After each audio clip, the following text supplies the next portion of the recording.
नाज़रीन आदाब, मैं रिदा खानम आपका खैर मकदम करती हूँ सियासत टीवी के special programme review of newspaper में। सियासत टीवी आपके लिए लेकर आया अखबार से रिलेटेड एक ऐसा प्रोग्राम जिसमें हम आपको आज के अखबारात की अहम खबरों के बारे में बताएंगे।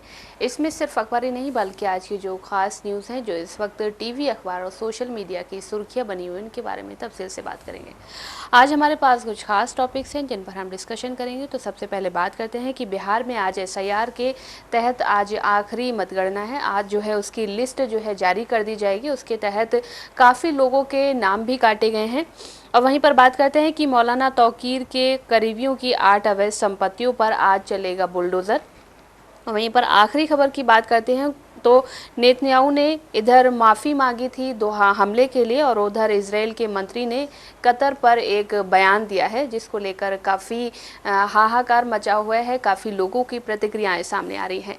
इन सारे टॉपिक्स पर बात करने के लिए हमारे साथ मौजूद है हमारे साथी अशर यासिर।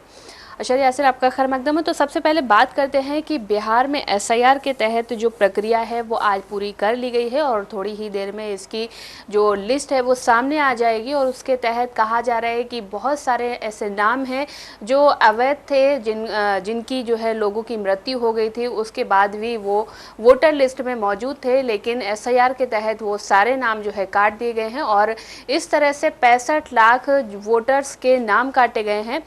और आज जो है उसकी पूरी लिस्ट सामने आ जाएगी। वहीं पर अंतिम लिस्ट जो है आज जारी की जाएगी। इससे पहले ड्राफ्ट सूची जारी की जा चुकी है।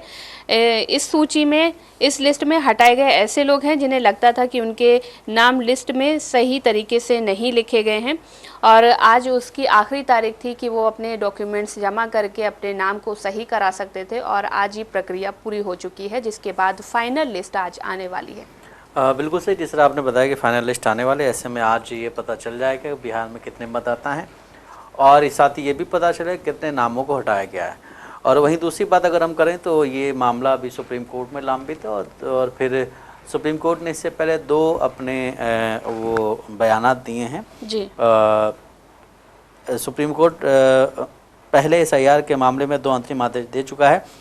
पहला है कि ड्राफ्ट सूची से हटाए गए 65 लाख मतदाताओं की जो लिस्ट है वो सार्वजनिक करने संबंधी, जबकि दूसरा है SIR प्रक्रिया में आधार कार्ड को 12वें दस्तावेज के तौर पर शामिल करने का है। इससे पहले हमने देखा था कि आधार कार्ड से रिलेटेड बहुत सारी चीज़ें आई थी कि आधार कार्ड नहीं रहेगा और फिर चुनाव आयोग का अपना स्टैंड था कि आधार कार्ड नहीं रहेगा। बहुत सारी चीज़ें ऐसी जो नहीं रहने वाली थी, लेकिन अभी जो चीज़ें सामने है उसमें ये है कि आधार कार्ड भी रहेगा, उसमें 12वां दस्तावेज रहेगा। लेकिन सबसे अहम चीज़ ये भी है कि इस वक्त बिहार में चूँकि इसी महीने जो है बिहार में इलेक्शन की तारीखों का ऐलान हो रहा है और अभी अगर ये लिस्ट आ जाएगी और इसमें ये पता चल जाए कितने मतदाता हैं तो उस हिसाब से काम कर पाएंगे। लेकिन कितने मतदाता हटाए गए हैं उनकी भी लिस्ट सार्वजनिक करनी होगी इलेक्शन कमीशन को, ये सबसे अहम है। और ये किस तरह से किया जाएगा ये भी एक देखने वाली चीज़ होगी। जिस तरह हमने देखा कि अभी कुछ दिनों पहले बिहार में काफ़ी ज़्यादा राजनीतिक माहौल गर्म हो गया था जब राहुल गांधी, तेजस्वी यादव ने वोटर अधिकार यात्रा निकाली थी, उसमें भी वोट चोरी का इल्ज़ाम लगाए गए थे। उसके बाद भी हमने देखा कि अमित शाह जब रैली करते हैं बिहार में तो वो कुछ सवालत पूछते हैं जिसके जवाब में आता है कि वोट चोरी की वजह से राहुल गांधी ने यात्रा निकाली थी। इन सब चीज़ों से एक चीज़ तो ये सामने आ रही है कि बिहार की जो जनता है वो कहीं ना कहीं वोट चोरी से रिलेटेड चीज़ों को समझना शुरू कर चुकी है जी।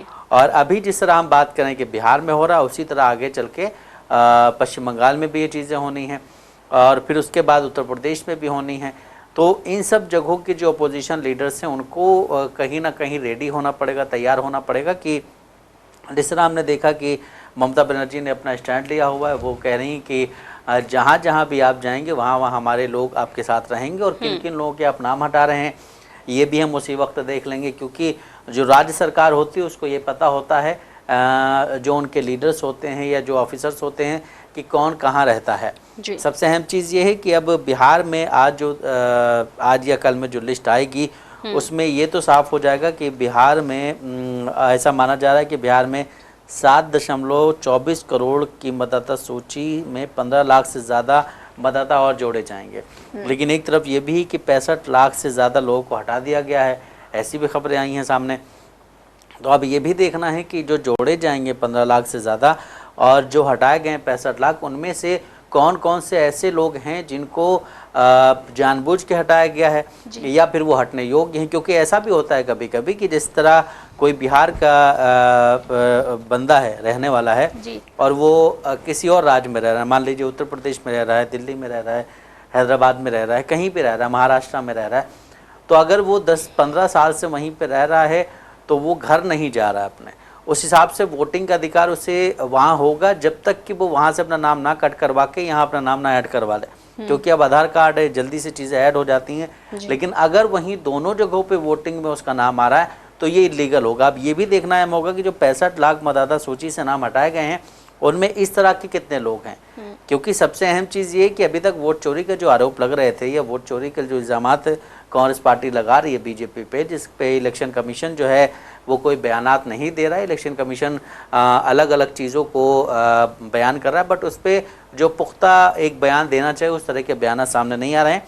तो सबसे अहम यही रहेगा कि अब वो जो आज लिस्ट आएगी या कल जो लिस्ट आएगी उसमें सबसे चीज़ें वो देखनी होंगी कि जो नाम 65 लाख हटाए गए हैं उनमें से कितने ऐसे हैं जो इस दुनिया से रुखसत हो चुके हैं जी, उनमें से कितने ऐसे हैं जिन्होंने अपना क्या बोलते हैं स्टेट चेंज कर लिया है, कुछ लोगों ने डिस्ट्रिक्ट चेंज किया होता है। तो अब ये भी एक अहम होगा। लेकिन अब इसमें अगर एक चीज़ आप देखें तो 65 लाख जो नाम हटाए जाएंगे उसमें कुछ ऐसे तो नहीं है जो वहाँ रह रहे हैं उन्हीं को हटा दिया गया है। क्योंकि अभी हमने देखा एक बहुत बड़े वकील हैं, उनका एक बयान सामने आता है कि बिहार में एक बड़ी तादाद में मुसलमानों को के वोट को काटने की बात चल रही है। जिस तरह से अभी जो बयान सामने आ रहे हैं, तो अगर इस तरह की चीज़ें होंगी तो नो डाउट इलेक्शन कमीशन जो है बड़े दबाव में काम कर रहा है और एक तरफा काम कर रहा है। लेकिन वहीं अगर चीज़ें सही होती हैं, क्योंकि जब आप लिस्ट जारी कर देंगे उसके बाद जो वहाँ की पार्टीज़ हैं, चाहे वो आरजेडी हो या जेडीयू हो या कांग्रेस पार्टी हो या फिर बीजेपी हो, वो लोगों तक जाएंगे। अगर उनके प्रतिनिधि जो हैं या उनके जो कार्यकर्ता हैं वो अगर घर घर जा कर के पता करेंगे कि भाई आपके घर से कितने नाम हटाए गए हैं या आपके घर में कितने नाम जोड़ने हैं जो अगले बार में जोड़ेंगे, तो ये भी एक अहम चीज़ है। लेकिन अभी सीधा फोकस ये है कि जो लिस्ट आएगी उसमें कितने नामों को लीगली हटाया गया है या कितने नाम इलीगल हटाए गए हैं। क्योंकि इस वक्त देखा जाए तो इलेक्शन कमीशन पे एक बहुत बड़ा प्रेशर है। क्योंकि इलेक्शन कमीशन ने जिस तरह से पहले 65 लाख नाम हटाए थे उसमें जो है सुप्रीम कोर्ट ने बोला था कि इनको आप सार्वजनिक करें।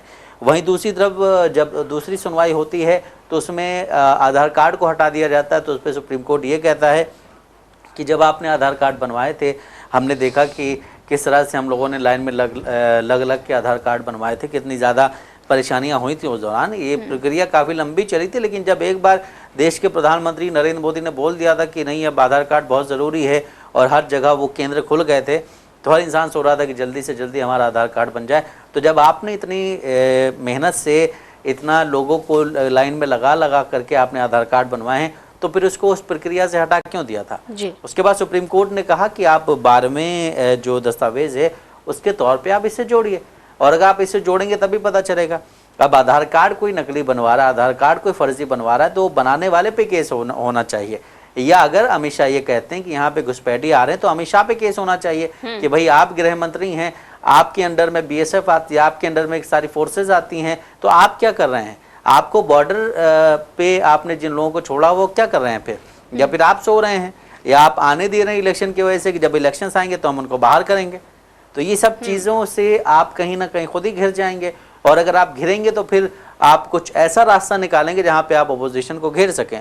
अभी हमने देखा कि हिंदुस्तान पाकिस्तान का मैच हुआ, फाइनल हुआ, फाइनल में हमने ये भी देखा कि इंडियन टीम ने ट्रॉफी लेने से इनकार कर दिया, उसके बाद मेडल्स भी लेने से इनकार कर दिया। तो जो एसीसी के चेयरमैन हैं या पीसीबी के जो चेयरमैन हैं नकवी, वो अपने साथ चीज़ें लेकर के होटल चले गए। उन्होंने कहा कि अगर आप नहीं लेंगे तो मैं होटल लेके जा रहा हूँ, फिर बाद में देखा जाएगा क्या होना है क्या नहीं होना है। उसको लेकर के हिंदुस्तान के कई ऐसे बड़े बड़े क्रिकेटर्स हैं जो अब कमेंट्री कर रहे हैं, उनके बयान सामने आते हैं कि जब आप ग्राउंड में मौजूद थे तो आपको ट्रॉफी ले लेनी चाहिए थी। अब जो कल वीडियो वायरल हो रहा है, आपने भी देखा होगा कि सूर्य कुमार यादव ने उनसे हाथ मिलाया, उनके साथ बैठ के खाना खा रहे हैं, फिर उनके साथ फोटोशूट हो रहा है, फिर उन्हीं के साथ आप चलते हुए जा रहे हैं। तो अचानक 2 दिन में चीजें क्यों बदल गई? अचानक आपको ऐसी स्क्रिप्ट कौन सी मिल गई जिस हिसाब से अपोजिशन का ये कहना है कि कोई स्क्रिप्ट मिल गई थी आपको कि आपने उन सब चीजों को दरकिनार किया। फिर एक स्पोर्ट्समैनशिप जो होती है या फिर हम कल भी बात कर रहे थे अपने कि कोई भी स्पोर्ट्स हो या कोई भी चाहे वो सिनेमा हो, कोई भी खेल हो, सिनेमा हो, कुछ भी हो, उसमें इन चीज़ों को नहीं लाना चाहिए। लेकिन हमने देखा है 2014 के बाद से इन चीज़ों का आना बहुत ज़्यादा इम्पोर्टेंट हो गया। अगर ये चीज़ें नहीं आएंगी तो भी चीज़ें नहीं होंगी। आपको जहाँ पे कमाना था वहाँ आपने कमाया। तो बीजेपी इसी तरह से, मैं उस बात पे लेके गया, लेकिन बीजेपी अपने ऊपर जो केसेस आए हुए होते हैं, अपने ऊपर जो चीज़ें आई हुई होती हैं, उसको किस तरह से डाइवर्ट करना है उसे पता है, और वो बहुत ही अच्छी तरह से डाइवर्ट कर दिया। अभी हमने देखा कि 2 दिन पहले क्या बोलते, सैटरडे को राहुल गांधी को एक बंदे ने बोला, बीजेपी के स्पोक पर्सन ने, कि हम आपको छाती में गोली मार देंगे। वहीं उससे एक दिन पहले हमने ये भी देखा था कि बीजेपी के मध्य प्रदेश के एक बहुत बड़े सीनियर लीडर हैं, उन्होंने राहुल गांधी, प्रियंका गांधी लेकर के एक जो है अभद्र टिप्पणी की थी, अपशब्द कहा था। तो उन सब चीज़ों से डाइवर्ट करके हमने हिंदुस्तान पाकिस्तान का मैच देख लिया और वहाँ पे हिंदुस्तान जीत गया। वो सारे टॉपिक जो हैं वो खत्म हो गए। तो बीजेपी के अंदर एक चीज़ है ये कि उसको टॉपिक को किस तरह से डाइवर्ट करना है, और डाइवर्ट करने के साथ ही आपको उसको जो है पोजीशन पे गिरा देना है। जिस तरह अभी हमने देखा कि लद्दाख में जो प्रदर्शन हो रहा था, उसके बाद बीजेपी के सारे लीडर्स के पास एक स्क्रिप्ट गई कि भाई राहुल गांधी देश से बाहर चले गए हैं, तो इसका मतलब कुछ गड़बड़ होने वाला कुछ दिनों बाद, या फिर राहुल गांधी कुछ ऐसा बयान देंगे जो भारत विरोधी होगा। क्या हम ये आपसे पूछ सकते हैं कि भाई जो पहलगाम का अटैक हुआ था, उससे पहले भी तो कुछ चीज़ें ऐसी हुई थी जो बीजेपी के अगेंस्ट जा रही थी, लेकिन आपने उस पर कुछ नहीं बोला। देश के प्रधानमंत्री नरेंद्र मोदी का दौरा था, उसको आपने कैंसिल कर दिया, किसी को कुछ बताया नहीं। गृह मंत्री का ऐसा कुछ था मामला जिसको किसी ने बताया नहीं। अगर उस पर कोई उंगली उठाएगा तो वो देशद्रोही हो जाएगा। पहलगाम में यासिर आतंकी पहुंच जाते हैं AK-47 लेकर, लेकिन वहीं पर दिल्ली में किसान नहीं पहुंच पाते हैं ट्रैक्टर लेकर, क्योंकि उनको धरना प्रदर्शन करना होता है, क्योंकि वहाँ पर सरकार की एक इमेज खराब होगी। लेकिन उसी हिंदुस्तान में रह के दूसरे देश के आतंकी आके पहलगाम में आके 26 निर्दोष लोगों को मार देते हैं, लेकिन गृह मंत्री उसका जवाब नहीं दे पाते हैं। फिर कहते हैं कि घुसपैठिए घुस रहे हैं। आपने जो SIR की प्रक्रिया का बात कही, और आपने कहा कि फर्जी वोटर जो हमारे हिंदुस्तान से जुड़े हैं या बाहर से आकर जुड़े हैं, जिन्हें हिंदुस्तान की सरकार घुसपैठिया कहती है। हमने कर्नाटका में देखा कि कर्नाटका में एक व्यक्ति बोल रहा था कि हम जो है काफ़ी टाइम से यहाँ पर रह रहे हैं और हमें उस वक्त यूज़ किया जाता है जब वोटिंग होने वाली होती है, उसके बाद अब हमें निकाला जा रहा है अवैध घुसपैठिया बोल के, क्योंकि जब हम यहाँ पर वोट दे रहे थे तब हम घुसपैठिया नहीं थे। देखिए, इसमें एक सेकंड में रोक रहा हूँ आपको। इसमें गलती कांग्रेस सरकार की, जो कर्नाटका में, आपको उनके लिए स्टैंड लेना चाहिए फिर। और आपके राज्य में जो लोग हैं, अगर वो घुसपैठिए हैं या वो कहीं से आए, तो आप उनके बारे में बताएं, उनके बारे में खुल के बोलें। अब इसी तरह से हमने देखा गुजरात में बहुत सारे लोग रहते हैं जो बाहर से आए हुए हैं। गुजरात में अभी तक घुसपैठिए का कोई जिक्र नहीं आया है, लेकिन जब इलेक्शन नज़दीक आएंगे तो वहाँ पे भी घुसपैठियों का जिक्र आएगा। इसी तरह महाराष्ट्र में बहुत सारे लोग रहते हैं, मुंबई में, उनका भी कोई जिक्र नहीं आता। लेकिन जब इलेक्शंस का टाइम नज़दीक आता है तो बीजेपी के जो लीडर्स हैं, नीतीश राणे हो या कोई भी हो, तो वो इस तरह के बयान देते हैं। तो वहाँ की जो राज्य सरकारें हैं उनको भी इस पे एक्शन लेना होगा। उनको भी ये देखना होगा कि जो लोग आधार कार्ड बनवा के आए हैं, या जिनके पास आधार कार्ड नया बना हुआ है या डुप्लीकेट बना हुआ है या फर्जी तरीके से बना हुआ है, तो उनको आपको साइड करना चाहिए। हालांकि देखिए, जो अभी बिहार में चुनाव होने वाले हैं, उसके बाद पश्चिम बंगाल में चुनाव होने वाले हैं, उसके बाद यूपी में चुनाव होने वाले हैं, लेकिन इन सारी चीज़ों से पहले देश में इतने सारे मुद्दे हैं जिसकी नज़र जो है, जनता की नज़र जो है सरकार की तरफ है कि सरकार अगला एक्शन क्या लेने वाली है। बहुत सारी ऐसी चीज़ें हुई हैं जिनको अब गिनाना भी मुश्किल हो गया है, क्योंकि जनता एक याद करती है, फिर दूसरा मुद्दा सामने आ जाता है, दूसरा याद करती है, तीसरा मुद्दा सामने आ जाता है। इस तरह से जो है लोगों का माइंड डाइवर्ट कर दिया जाता है।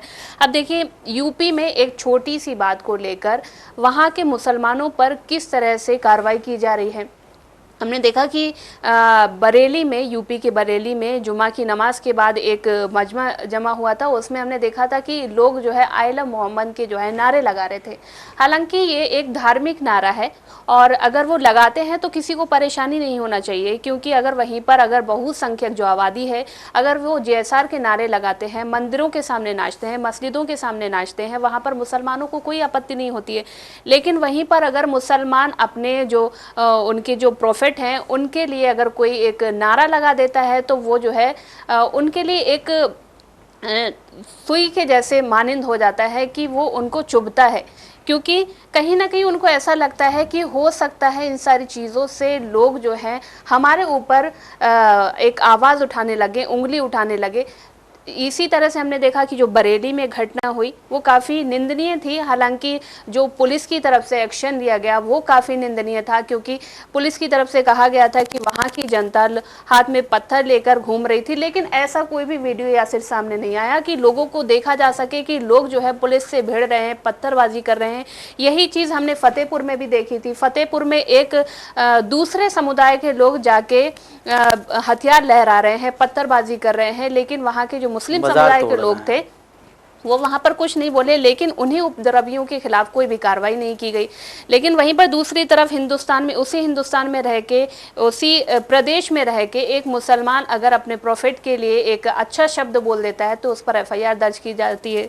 जैसा हमने देखा कि मौलाना तौकीर रजा के जो करीबी हैं उनके घर पर आज कहा जा रहा है कि बुलडोज़र चलाया जाएगा। प्रशासन की तरफ से पूरी प्रक्रियाएं तय कर ली गई हैं और रात में जो सारी चीज़ें हुई हैं वो आज जो है कंप्लीट की जाएंगी। बुलडोज़र चलाया जाएगा और उनकी संपत्ति को यहाँ तक कि अवैध बता दिया गया है। देखिए, आप किसी को दे तो रहे नहीं है और जो है उसके पास वो छीनने की कोशिश कर रहे हैं। और दूसरी चीज़ आपने अभी बताई कि कोई अगर वहाँ पे प्रोटेस्ट कर रहा है, सॉरी, कोई यहाँ पे अपने हुजूर के लिए कोई खड़ा हुआ है वो बैनर लेकर के, तो वहाँ पे आपने ये भी देखा होगा पुलिस की टीम जो गई थी वो फुल ऑन तैयार होकर के गई थी कि उन्हें सिर्फ लाठी चलानी है।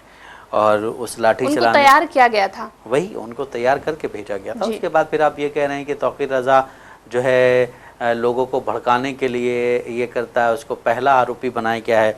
दूसरी चीज़ ये है कि कल हमने देखा कुछ न्यूज़ चैनल्स वालों ने, जो दरबारी मीडिया जिनका काम ही हिंदुस्तान की एकता को तोड़ना है, उन लोगों ने अपने यहाँ न्यूज़ चलाई कि तौकीर रज़ा के यहाँ रेड पड़ी है और वहाँ पे बहुत सारे बम और असलहे वगैरह वहाँ पे मिले हैं, तो ये सब चीज़ें रख के वो घूम रहा था। देखिए, जब भी किसी मुसलमान के यहाँ रेड पड़ती है ऐसे मामलों में तो ये चीज़ें स्क्रिप्ट वही सेम चलती। इसी तरह हमने देखा था दिल्ली दंगों के बाद जो आपके एक क्या बोलते आम आदमी पार्टी के एक लीडर थे, उनके यहाँ जब रेड पड़ी थी तो ये वहाँ भी यही सेम चीज़ बताई गई थी कि वहाँ पे भी पत्थर और बम वगैरह बहुत चीज़ें मिली थी।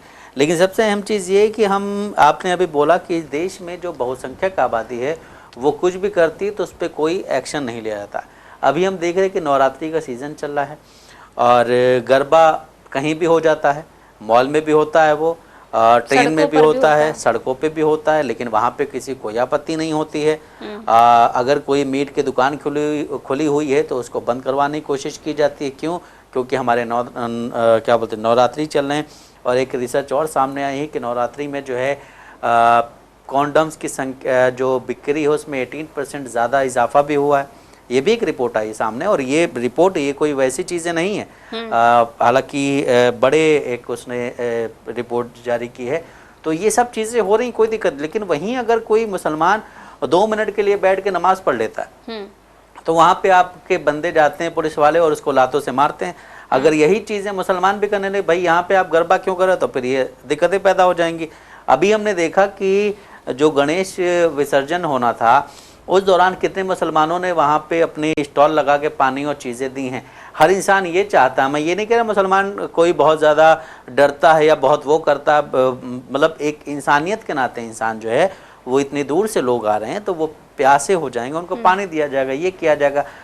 मुसलमान ये चाहता है कि यहाँ का जो है अब सबसे बड़ी चीज़ ये कि मुसलमानों को हर बार जो है सर्टिफिकेट देना पड़ता है। ठीक है, अभी अगर आप देखिए हिंदुस्तान जीती है तो कई ऐसे लोग हैं जिन्होंने सबसे पहले ट्वीट करके उनको ये बताना पड़ता है कि मैं जो हूँ, मुसलमानों को खुद को डिफेंड करना पड़ता है कि भाई आप हमें वो ना समझें, मैं खुश नहीं हूँ, सॉरी मैं गमगीन नहीं हूँ, मैं खुश हूँ, इंडिया जीती है। सबसे बड़ी चीज़ ये कि हाँ यहाँ पे जितने भी लोग हैं हिंदुस्तान में रहने वाले जो बाहर से नहीं आए, मतलब वो सारे यहीं के हैं और वो हिंदुस्तानी हैं, सबके लिए हुकूक सेम होने चाहिए। लेकिन ऐसा क्यों है कि हिंदुस्तान की जो गवर्नमेंट है या हिंदुस्तान में बहुत सारे ऐसे राज्यों की सरकारें हैं जो ऐसा नज़रिया रखती हैं मुसलमानों के साथ कि कुछ चीज़ों में आप नहीं शरीक होंगे, कुछ चीज़ें आपकी अलग होंगी। अगर कोई रोड पे नमाज़ पढ़ेगा तो उस पर एफआईआर दर्ज कर ली जाएगी, अगर कोई अपनी फैक्ट्री के स्टोर रूम में नमाज़ पढ़ेगा तो वहाँ पे एफआईआर दर्ज कर ली जाएगी।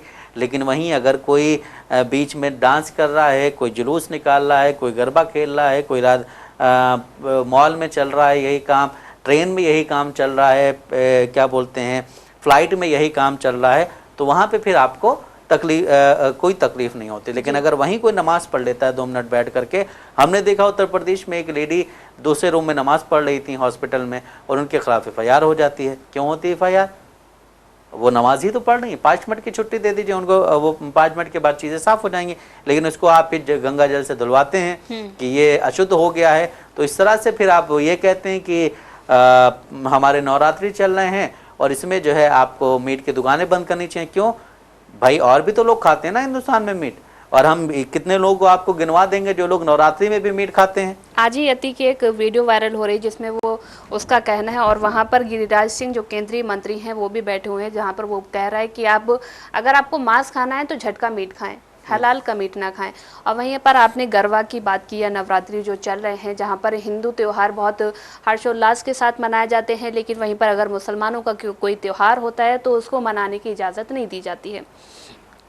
लेकिन अगर यूपी की बात करें, यूपी से एक और वीडियो सामने आया है जहाँ पर नमाजी जो है नमाज पढ़ रहे हैं, उन्हीं के पीछे रामलीला हो रही है। हाँ, ठीक है, वहाँ पर रामलीला हो रही है, लेकिन वहाँ पर मुसलमानों को कोई आपत्ति नहीं है, क्योंकि आपका एक अपना धर्म है, अपना त्यौहार है, आप मनाएं, खुशी से मनाएं, आप शांति से मनाएं और उनको भी शांति से नमाज पढ़ने दें। लेकिन यूपी में आए दिन ऐसी घटनाएं ऐसे डेली सामने आ रही हैं जो काफ़ी दयनीय हैं, और अगर बाहरी मुल्क उस चीज़ को अगर देखने लग जाएं तो काफ़ी किरकिरी होने वाली है हमारे देश की। देखिए, यूपी के अगर जो आंकड़े सामने आते हैं, यूपी के जो मुख्यमंत्री हैं योगी आदित्यनाथ हमेशा जो है एक समाज के, एक समुदाय के पीछे पड़े रहते हैं, लेकिन वही यूपी में उनके दूसरे लोगों के साथ क्या हो रहा है उसकी उनको कहीं भी भनक नहीं होती है या वो सुनना नहीं चाहते।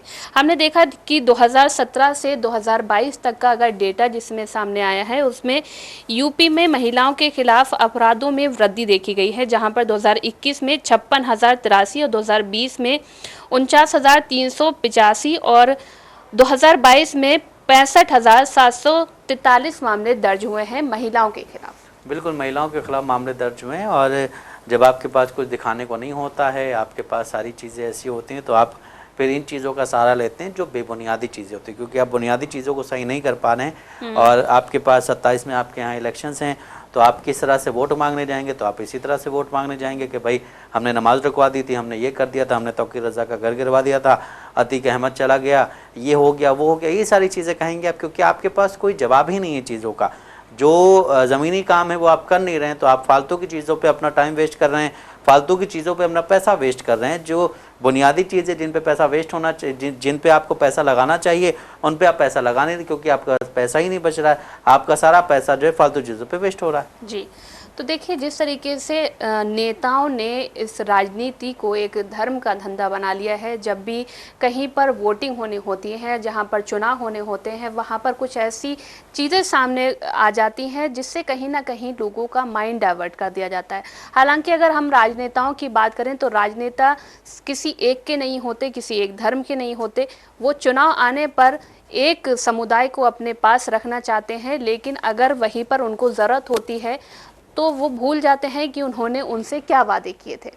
वो 5 साल तक आप भूल जाइए कि उन्होंने आपसे क्या वादे किए थे। जब चुनाव होने वाले होते हैं तब उनको याद आता है कि आप हिंदू हैं। तो जैसा कि नाज़रीन आपने देखा कि हमने आपको न्यूज़पेपर के ज़रिए खबरों से रूबरू कराया है। ऐसी ज़रूरी खबरों से रूबरू होने के लिए हमारे साथ इस प्रोग्राम से जुड़े रहें, और अगर आपकी इस प्रोग्राम से रिलेटेड कोई भी राय है तो हमें कमेंट बॉक्स में ज़रूर लिखें। इसी के साथ हमारा प्रोग्राम ये ख़त्म होता है। मुझे और मेरे साथी अशर यासुफ को इजाज़त। आप बने रहें सियासत टीवी के साथ। अल्लाह हाफ़िज़।